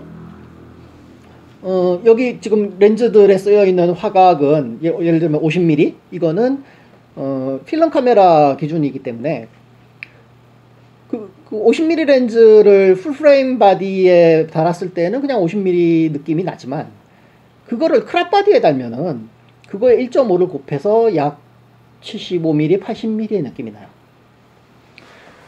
원래 이만한 거를 크롭 바디에선 이렇게 크롭 해버리니까 땡긴 것 같은 거죠. 그래서 이제 뭐 미러리스 시대니까는 뭐 그거 다 이제 옛날 얘기가 됐지만 어쨌든 DSLR에서는 풀프레임에 쓰이는 렌즈를 크롭 바디에 끼운다면 끼울 수는 있지만 그 미리수에다가 1.5배를 곱해야 돼요. 50mm를 달면 75mm가 되는 거예요. 환선화각은 대강 이런 얘기고, 그 다음에 줌렌즈, 단렌즈. 지금 그 렌즈들은 전부 다 줌렌즈예요. 줌밍이 된단 말이에요. 땡기고 밀릴 수 있다고요. 그런데 그게 안 되는 렌즈들이 있어요. 단렌즈라는 게 있어요. 이거는 그냥 줌이 없어요. 그냥 고정. 땡기고 싶으면 못 땡겨요. 내가 가야 돼. 그런데 그냥 줌렌즈가 좋은 것 같지 않아요? 그러면? 왜 단렌즈를 쓸까요? 왜곡. 뭐 화질에 대한 얘기예요. 당연히 화질이 좋아요. 단렌즈가. 줌밍을 한다는 건 그 렌즈 안에 들어있는 수십 개의 렌즈들의 간격을 막 조절하고 이러면서 줌밍이 되는 거예요. 그게 움직이면 어떻게 되겠어요? 화질이 떨어져요. 단렌즈는 그냥 하나로 딱 고정되어 있는 최고의 화질을 낼 수 있는 구조로 딱 고정되어 있기 때문에 이놈은 화질이 좋아요. 옛날에 우리 필름 카메라 시절에 똑딱이가 단렌즈네요. 필름 카메라 시절의 똑딱이. 그렇죠. 그냥 네. 앞으로 가서 찍는 거 그거 네. 말하는 거. 그게 이제 줌밍이 안 되니까 단렌즈이긴 한데 사실 그거는 그렇다고 해도 화질이 좋진 않아요. 뭐 물론 그렇지만 단렌즈의 예시가 그런 거라고 네. 생각하면 돼요. 예, 줌밍이 안 되는. 그리고 조리개를 얼마나 열 수 있나 하는 것도 달라요. 지금 이 앞에 있는 렌즈는 전부 다 줌 렌즈이기 때문에 조리개를 2.8이나 4까지 열 수 있어요. 그런데 단렌즈는 보통 1.4까지 열 수 있어요. 1.4라는 건 2.8보다 2스탑 높은 거죠. 그래서 그렇게 많이 열 수 있다는 건 무슨 얘기냐면 좀 더 어두운 곳에서도 찍을 수 있다는 거예요. 네. 많이 열어주니까 빛을 많이 받잖아요. 그리고 많이 여니까 심도를 얕게 찍을 수 있어요. 사람 상반신을 찍었는데 배경은 다 날아가는 아웃포커싱 같은 걸 하려면 단렌즈가 유리해요. 스케치 촬영, 여러 가지 변화에 대응해야 되는 그런 촬영에서는 단렌즈는 불편해요. 사진관에 증명사진 찍는 건 다 단렌즈. 단렌즈가 있네 그냥 그 정도. 그래야 되는데 사실은 사진관에서도 줌렌즈 써요. 그래요? 그건 사실 또 왜 그러냐면 사진관에서 증명사진을 찍을 때는 플래시를 터뜨리면서 조리개를 한 16, 22 이렇게 쪼여서 찍어요. 선명하게 찍기 위해서. 그럼 어차피 16 정도로 조리개를 조인다면 단렌즈나 줌렌즈나 뭐 비슷비슷해요. 줌도 역시 광각 표준 망원으로 구분할 수 있는데 50mm가 표준이라고 했잖아요. 그래서 50mm를 포함하는 2470 정도의 렌즈가 표준 줌 렌즈예요. 그래서 광각은 여기 제가 1430이라고 써놨지만 하여튼 대충 그 정도의 렌즈예요. 저기도 하나 제가 아까 광각 렌즈 하나 있는데. 단렌즈는 야간에 사용한다든가 어두운 곳에 사용한다든가 하고 화질을 좀 선명하게 찍어야 되는 경우. 그리고 확 열어서 핀을 날리고 싶을 때.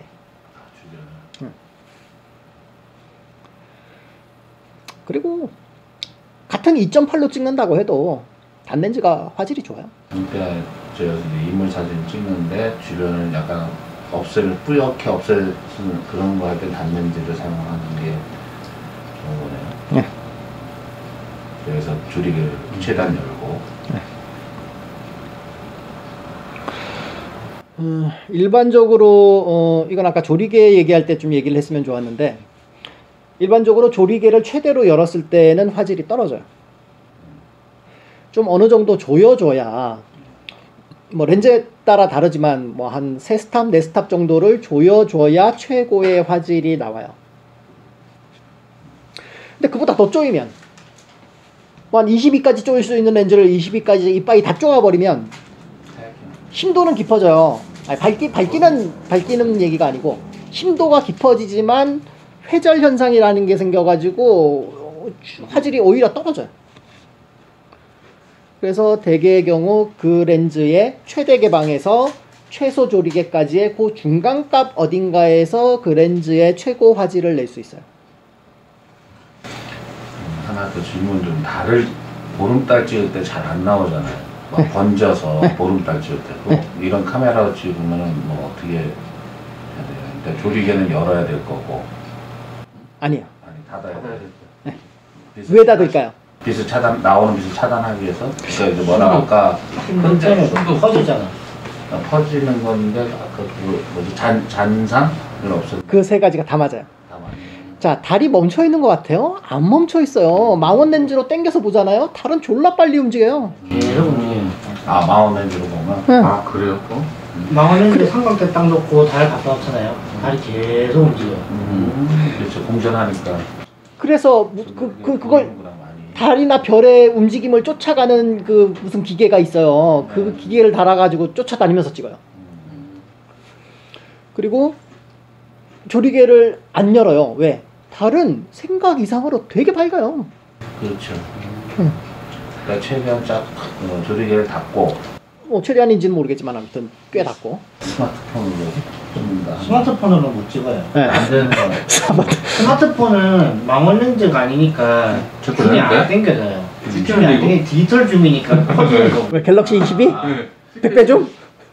이게 당겨지는 게 아니라 그냥 화면 화질이 그냥 일단 화면 크게 키우는 거라서 안 돼요. 네, 디지털 줌과 광학 줌의 차이예요. 갤럭시 22 뭐 100배 좀 그 다 광학 디지털 줌이에요. 뻥이에요. 그게 그냥 조그만 핸드폰 화면으로 보기에는 그럴싸해 보여요. 그런데 이렇게 큰 화면으로 옮겨서 보면은 화질이 다 깨져 있어. 그래서 달을 찍으려면 뭐 메리수가 뭐 한 500mm 이상은 돼야 되지 않을까. 아 슈퍼줌 이상 망원줌 이상. 슈퍼줌이라는 거는 그거랑은 조금 개념이 다른데 일반적으로 줌 렌즈의 범위는 최대 광각에서 최대 망원까지 3배. 자, 1430 대략 2배죠. 2470 뭐 3배 조금 안 돼요. 70200 이것도 대충 3배죠. 대부분의 줌 렌즈는 줌의 범위가 3배. 왜일까요? 그 이상 줌 막 많이 되게 만들 수도 있는데 그렇게 만들면 화질이 떨어져요. 그런데 그런 렌즈도 필요할 때가 있잖아요. 그래서 그런 렌즈도 있긴 있어요. 그런 게 슈퍼줌이에요. 보세요. 여기 24200이라고 써놨죠? 대충 한 10배 정도의 줌이 되는 거예요. 그래서 뭐 좀 화질이 떨어지는 걸 감수하고서라도 나는 이런 렌즈가 필요한 사람도 있잖아요. 그래서 그렇게도 하는데 보통은 슈퍼줌은 화질이 후져요. 이 부분은 이제 설명이 다 됐네요. 질문 있으신가요? 자, 넘어갈게요. 특수 렌즈. 자, 이건 대충 넘어갈게요. 마크로 렌즈라는 거는 이 우상단에 있는 라오아 렌즈 같은 것들인데 접사 렌즈 같은 거요. 뭐 이렇게 지문을 엄청 크게 찍고 뭐 이런 거 있잖아요. 곤충 벌을 엄청 크게 찍고 이런 거는 이런 렌즈로 못 찍어요. 그렇게 들이대면 초점이 나가요. 초점 못 맞춰요. 그런데 마크로 렌즈는 그렇게 커다랗게 찍을 수 있는 렌즈들을 마크로 렌즈라고 하고, 이노비전 렌즈는 제가 아까 그 우상단의 라오아를 마크로라고 했는데 그거 아니에요. 라오아 같은 거는 이노비전 렌즈예요. 이거는 이거예요.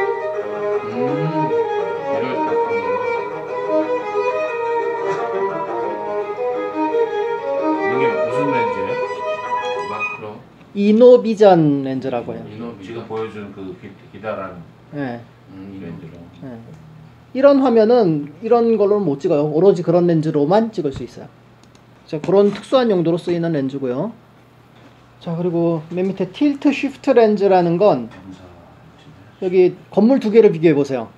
같은 건물인데 어떻게 달라요? 원래 건물은 밑에서 올려다보면서 찍을 수밖에 없기 때문에 왼쪽 같이 나오는 게 정상이에요. 이렇게 찍히는 거죠.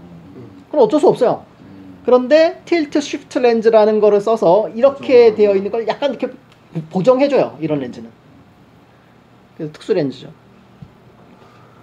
그래서 건축에서 주로 써요. 인테리어, 실내 인테리어나 건축 찍을 때 이런 걸 주로 써요. 자, 렌즈에 대한 얘기는 이제 끝났네요. 구도. 자, 구도는 이건 대충 넘어갈게요. 이것만 설명해도 진짜 얘기가 너무 길고 방대해요. 자, 지금 이 화면 같으면은 두 명이 대화하는 씬이에요. 오른쪽 사람의 어깨를 살짝 걸쳤죠. 그러므로 해서 이게 두 명이 대화하고 있다라는 걸 보여줄 수 있는 형태고, 두 명이 대화할 때 가장 흔히 쓰이는 구도예요. 자, 그런데 여기서 이 반대편에 있는 사람이 말을 할 때는 어떻게 찍어야 될까요? 중요한 건 그거예요. 180도 이미지너리 라인이라는 게 있어요. 한 명을 지금 아까 그런 구도로 찍었다면 다른 한 명은 어디서 찍어야 되나? 축구 경기 중계를 생각하시면 쉬워요. 자, 우리나라랑 일본이 축구를 해요. 그래서 자, 우리나라, 일본 전반전에서 이렇게 하고 있단 말이에요. 근데 카메라는 이제 저쪽에서 이렇게 찍잖아요. 그런데 만약에 어느 순간 카메라가 이쪽에서 찍고 있다면 어떻게 될까요? 자, 네. 지금 원래는 우리나라가 오른쪽에서 왼쪽으로 공격했잖아요. 그런데 카메라가 이쪽으로 넘어오는 순간 우리나라는 왼쪽에서 오른쪽으로 공격을 하게 돼요. 보는 사람은 헷갈리죠. 네. 이게 이미지너리 라인이에요. 두 피사체가 있을 때 그 피사체를 가로지르는 선의 한쪽에서 카메라가 찍기 시작했다면 절대로 그 선을 넘어가지면 안 된다. 일본, 우리나라 골대 사이에 연결된 그 선을 카메라가 넘어가면 안 된다고요. 180도 내에서 움직여라. 네. 그래서 아까 이 씬에서 이 두 사람을 연결한 선, 그 가상의 선이 있을 테고 그 한쪽에서 카메라가 찍고 있었잖아요. 그럼 그 반대쪽 이 빨간 옷 입은 사람을 찍기 위해서는 카메라가 이동을 할 텐데 그렇다고 해서 그 선을 넘어가서는 안 된다. 그리고 수평 수직 맞추는 거, 이거는 흔히 우리가 접하는 상황인데 흔히 신경을 안 써요. 무슨 얘기냐면 특히 화면에서 수직이나 수평선이 있을 경우엔 그걸 맞춰줘야 된다고요. 그걸 안 맞춰주고 삐뚤어게 찍으면 보는 사람이 되게 불편해요. 그래서 이런 지금 예시를 든 이런 화면 같은 경우에는 찍기에 적합한 위치는 딱 한 군데예요. 어디냐면 이 무대의 정중앙, 그리고 위아래 높이의 정중앙. 거기서 대충 뭐 렌즈를 한 50mm 렌즈를 썼을 때에 위치할 수 있는 거리, 이거를 감안하면 위치는 딱 한 군데로 고정돼요. 거기가 최적의 위치예요. 근데 실제 현장에서 우리가 그 위치에 카메라를 세울 수 없는 경우들이 많죠. 그럴 땐 대개는 어떻게 하냐, 무대, 그러니까 객석의 맨 뒤에 카메라가 가야 돼요. 앞으로 오면 어떻게 돼요? 광각이라도 뭐 보기에 좀 거시기 해도 찍을 수는 있잖아요.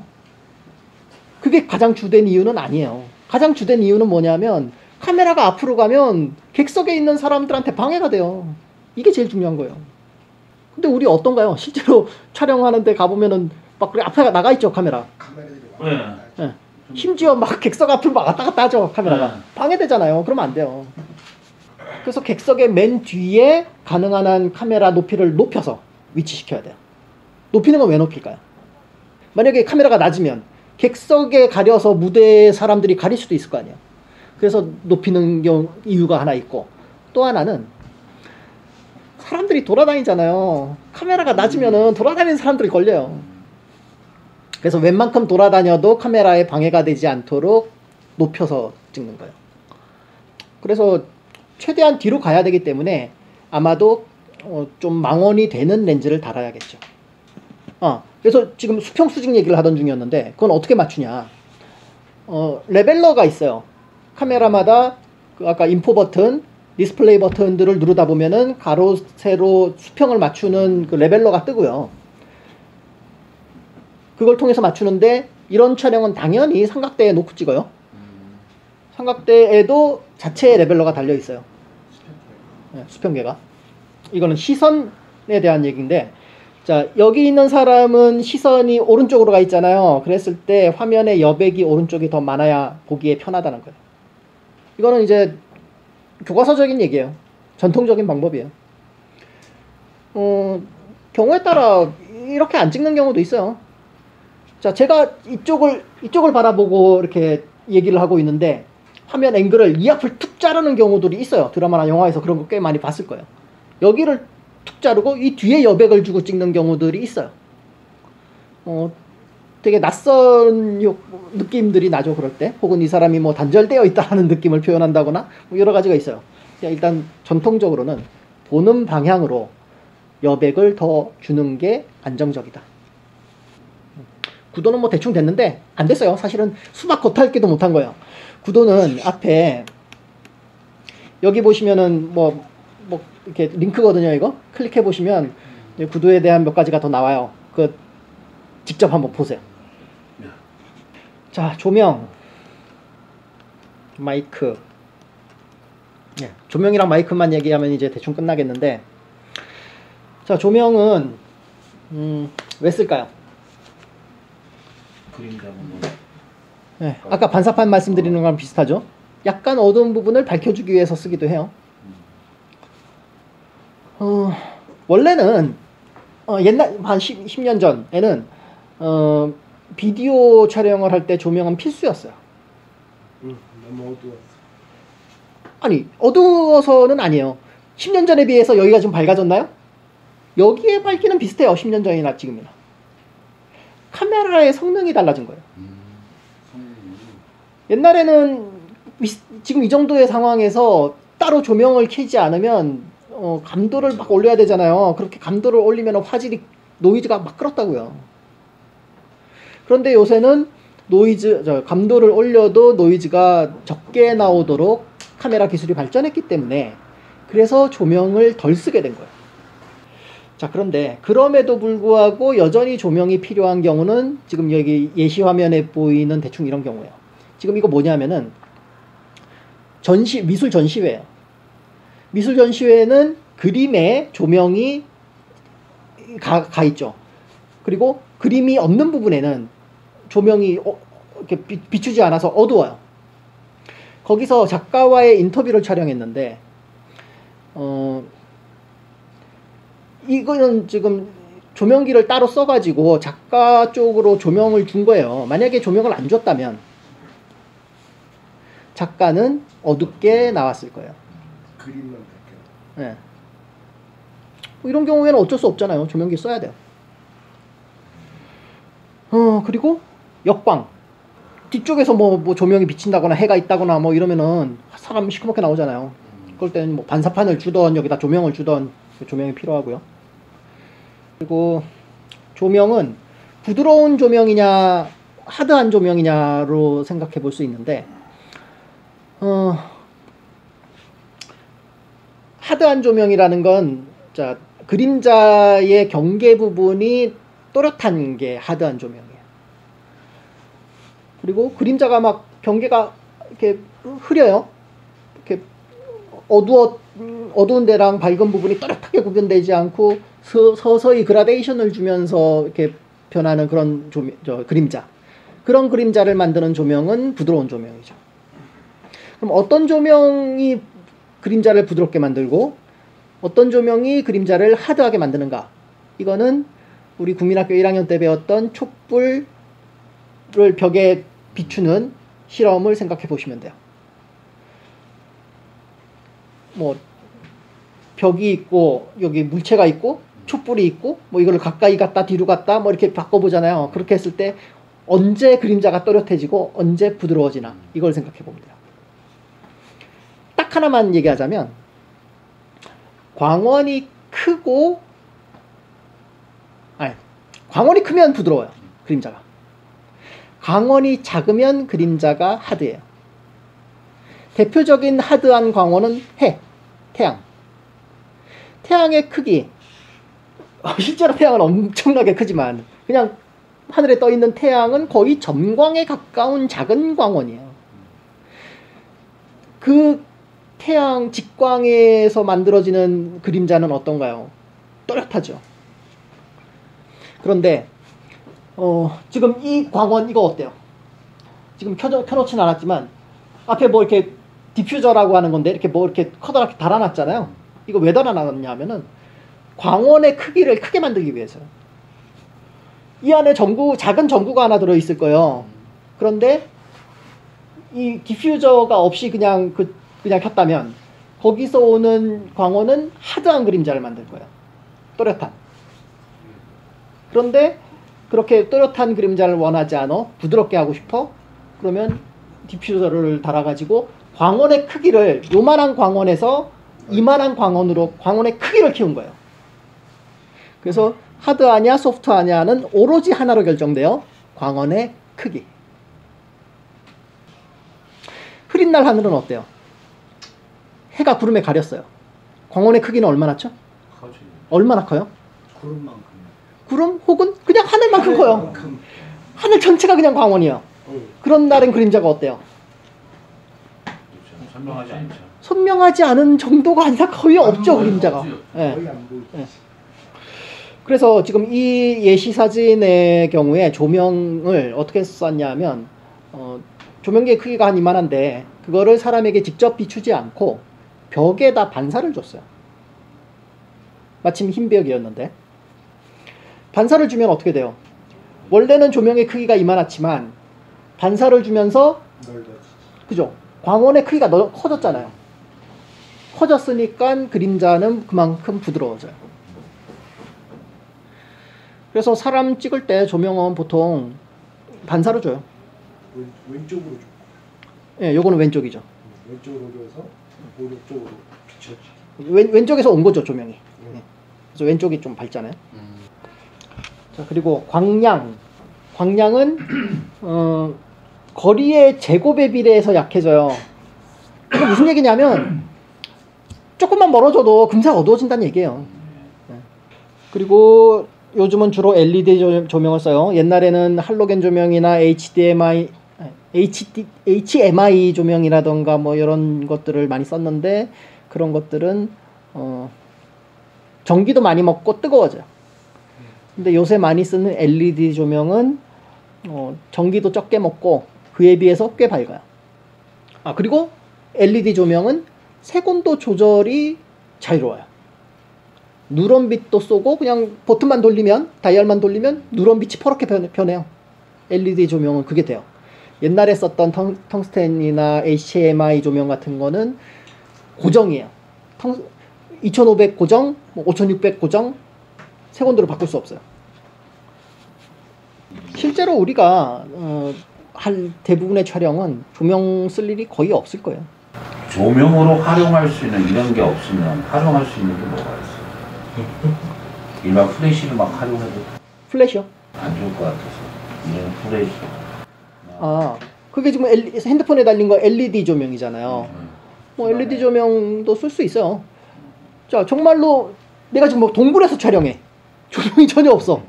그럼 LED 스마트폰 조명이라도 써야죠. 얼굴에다 비추면은 대충 찍을 수 있게 되니까. 네. 자, 마이크가 왜 필요할까요? 마이크가 없으면 어때요? 이 카메라들의 마이크 다 달려 있잖아요. 그것도 꽤 성능 좋은 마이크들이 달려 있어요. 쓸만해요. 심지어 이 스마트폰에 있는 마이크도 꽤 고성능이에요. 근데 왜 마이크를 왜 쓸까요? 자, 여기 써 있는 거 그냥 대충 한번 읽어볼게요. 카메라에서 자체적으로 소음이 나요. 아까 귀대고 좀 들어봤잖아요. 삭삭 뭐 이런 소리. 또 버튼 조작할 때도 득덕득덕 하는 소리 나잖아요. 그 소리가 다 녹음돼요. 자, 공연장 혹은 우리가 집회 장소에도 많이 찍을 거 아니에요? 거기에 소리가 되게 크죠. 카메라에 달린 자체 마이크는 수음할 수 있는 범위가 좀 좁아요. 너무 큰 소리는 이 마이크의 한계를 벗어나요. 그럼 어떻게 되냐? 소리가 찢어져요. 뭐 카메라 내부에서 소프트웨어적으로 볼륨을 낮출 수는 있어요. 좀 작게 녹음할 수도 있고 좀 크게 녹음할 수 있어요.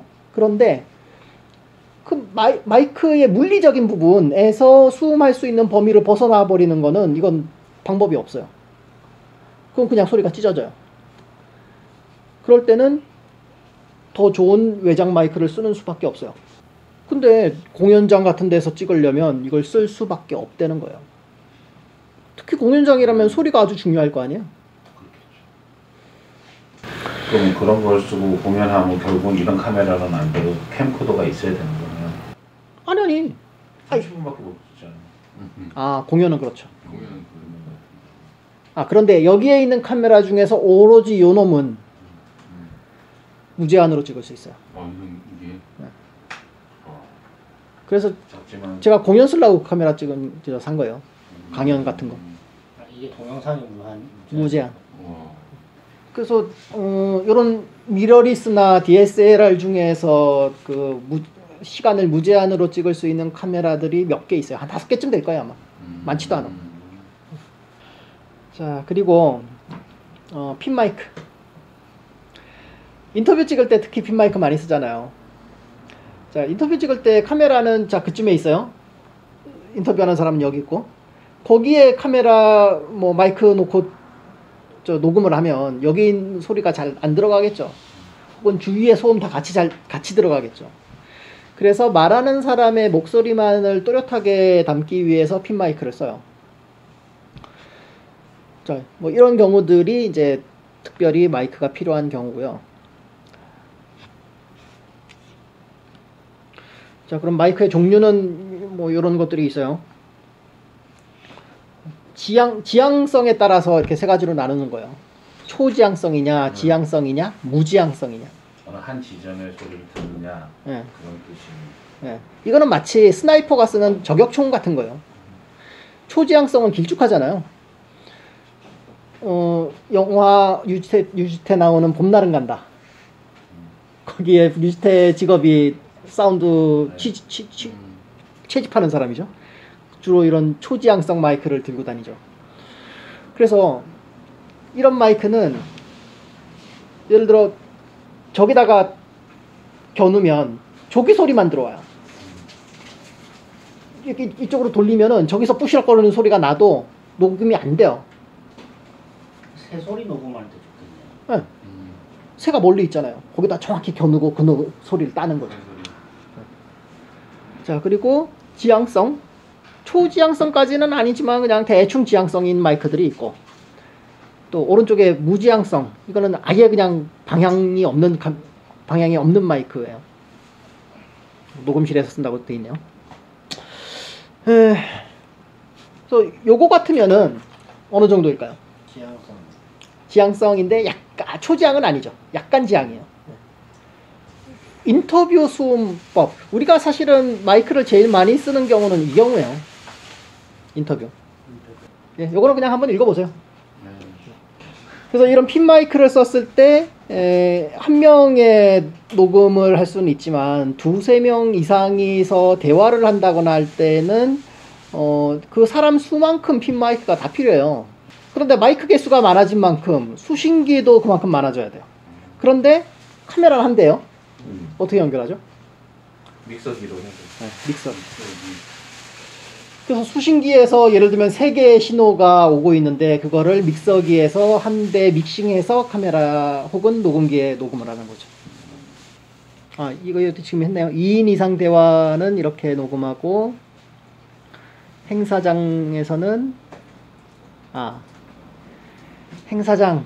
자, 오디오 콘솔에서 라인 아웃해서 캠코더에 라인 인으로 수음하고 밸런스 케이블이 필요하고 이런 얘기는 지금 얘기하기엔 너무 긴 것 같아요. 이건 나중에 다시 한번 얘기할 기회를 잡아볼게요. 자, 여기까지 끝이고, 참고 사이트 요거 각각 다 링크거든요. 그래서 클릭해 보시면은 요새는 유튜브 거가 많고요. 자, 요것도 과제 중에 하나요. 모든 링크를 다 들어가셔서 회원 가입해야 되는 거 가입하시고 유튜브는 구독하세요. 그리고 천천히 거기에 뭐가 들어있는가를 둘러보세요.